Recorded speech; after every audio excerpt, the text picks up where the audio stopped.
Greetings, everyone. My name is Jamal Walker.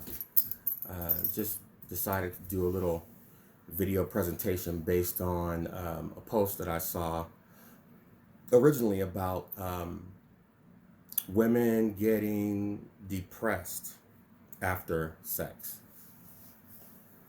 And then after a couple of days and several responses to that, this same wonderful sister posted the same question, but brought it up to what is that like for men, and it really, this is an issue that I've been thinking about for a long time, and I wanted to express my thoughts on that whole topic of sex and as it relates to depression and other issues. And so I figured the best way for me to relate what I have to say about this is to just speak from my own experience in life and my own story.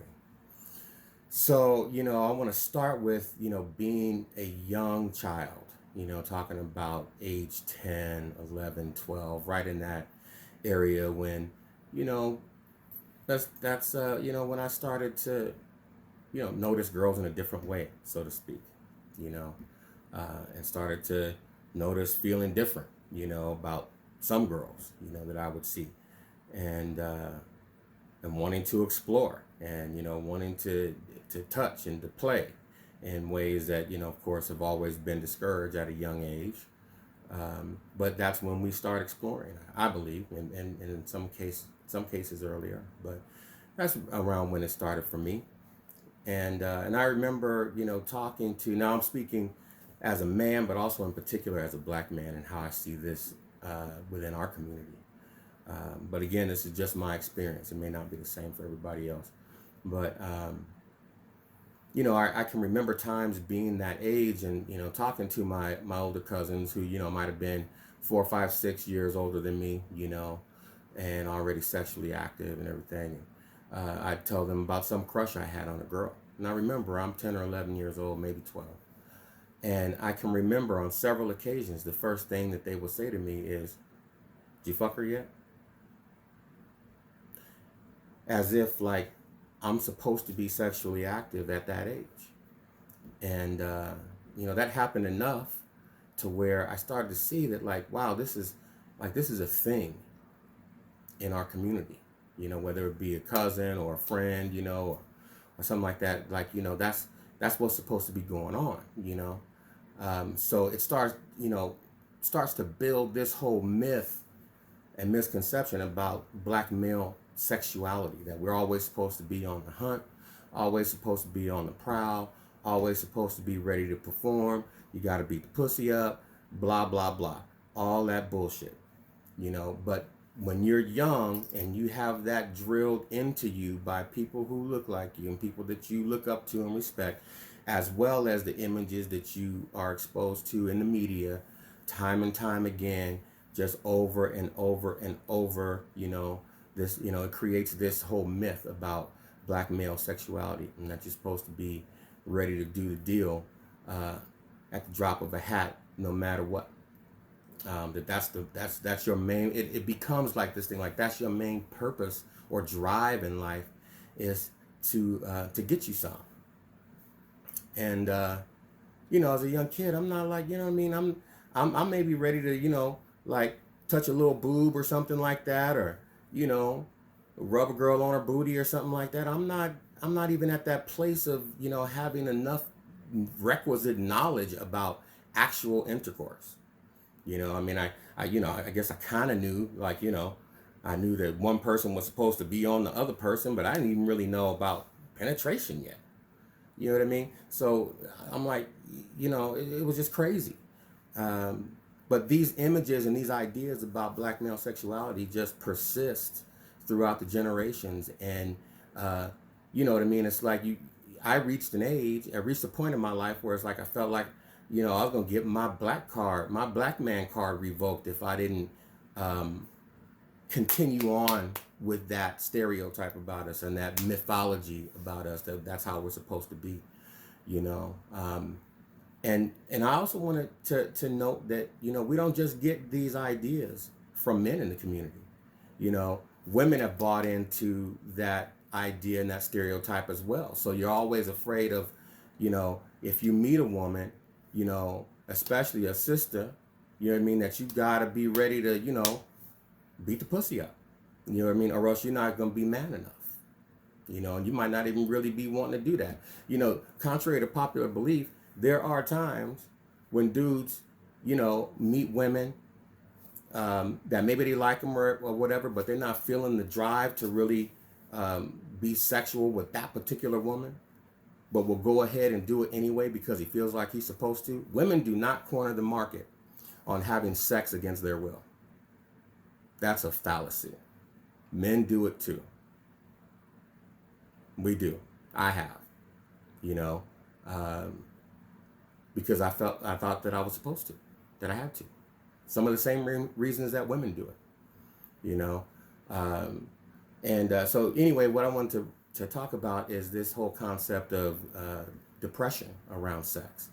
And I can honestly say, and I'm not afraid to say it, you know what I mean? And I think people need to hear it. There are a lot of men out there that need to hear it in general, and especially black men need to hear it.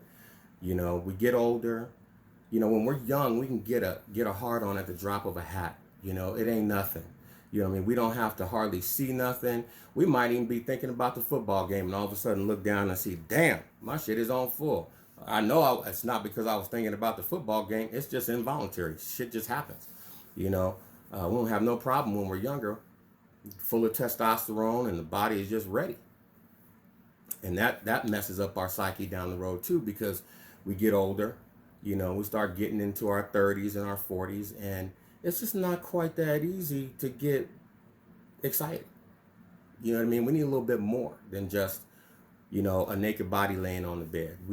But we don't know what it is that more is that we need. And what I had, I went through, you want to talk about a depression, man, being married for a long time and being with my wife at the time. I reached a point where I just wasn't needing to have sex as regular as I used to.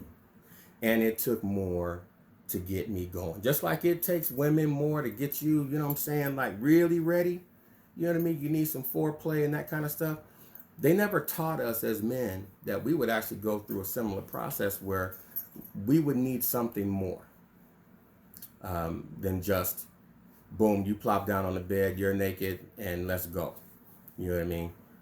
And what I came to understand over several years of actually being sexually depressed, thinking that I was broken, thinking that, how come I can't, do it like I used to? How come I can't get it up, at the drop of a hat like I used to? There must be something wrong with me, is what I thought. And of course, we don't talk about this with anybody. We just suffer. We suffer in silence, man, because nobody taught us that there would come a time where we would actually have to experience a deepening around the sexual experience, that it would have to become more than just a physical act. I mean, it should have always been more than that, but we never get taught that in the first place. But our bodies will teach us that later on. And we got to have something else going on in order for that experience to take place in a healthy way. And so I suffered in silence for many years. And I'm just now, at 52, being able to have a good relationship with what I'll call sexuality in general and sexual intimacy, and that requires a deeper connection with the person that you're with, in order to really enjoy that experience fully. I need to be connected to that woman's mind as well as her body.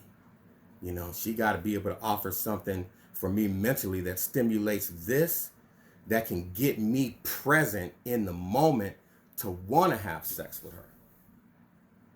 Her body could be banging, but if I don't have a mental and emotional connection with her, I don't know, I might be able to do it, I might not. You know what I mean? There just has to be more, and now that I'm experiencing that in life, I'm able to start reclaiming my sexual energy. And and understand that it's not about the act, it's about the intimacy involved with the act. Um, and if a man doesn't have that, and I know that women can tell when a man is really engaged with his mind and her mind as well as her body. And that makes her experience all that much better because she knows that that man, she has him, not just his penis, but him. And it enhances her experience. So I just wanted to speak to this because I know that there are a lot of men who are suffering out there and a lot of brothers suffering from mythology, from a lack of education around our own sexual energy and how that changes over time and how we have to adapt to those changes and understand that we have to deepen our understanding, that we have to deepen our experience and our relationship to sexual intercourse, and that it's far more than just penetration. You know what I mean? I've learned over the last few years that, like, man, I can kick it with a woman and be in bed with that woman and just be caressing her for an hour and kissing her on her neck, you know what I mean? Kissing her head and kissing her shoulders. And then by the time I'm ready to really get down, it don't take but a couple minutes for her to get hers in because she's already prepped and ready. She knows that she's being appreciated. She knows that she's loved. It don't take that long.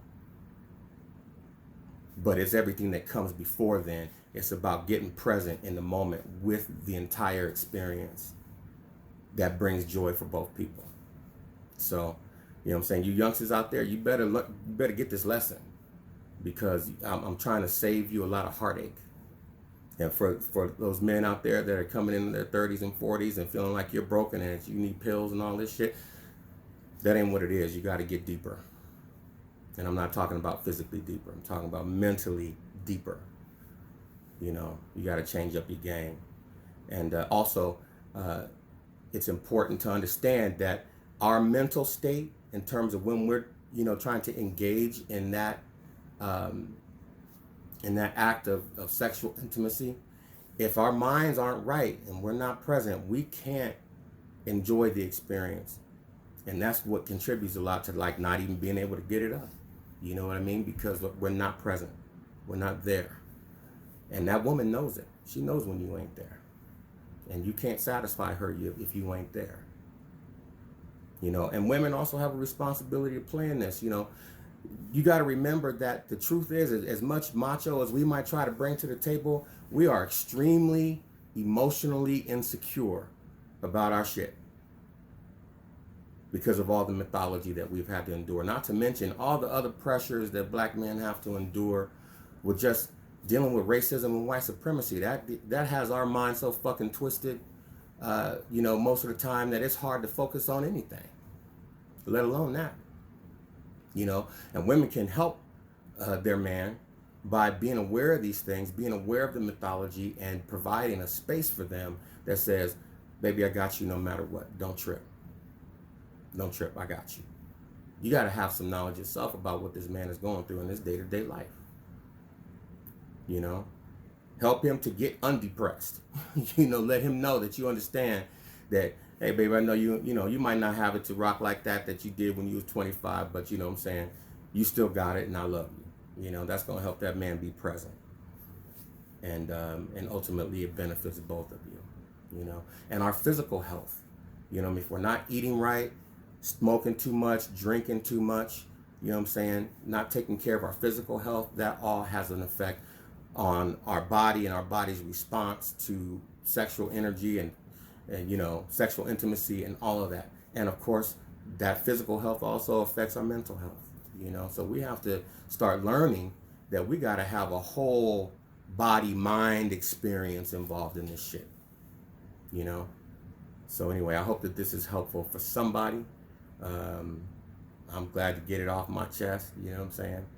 And, you know, I feel like I'm getting back to being me, you know, being able to, you know, not have that fear sitting on me anymore, that shame and that feeling of like I'm broken, you know. I know today that I don't need no pills to have a good sexual experience. What I need is to be fully engaged in the experience. And when I can do that, I have a great time. And so does my queen. So it's all good. Once again, my name is Jamal Walker, man. I hope that y'all got something out of this. Peace and love.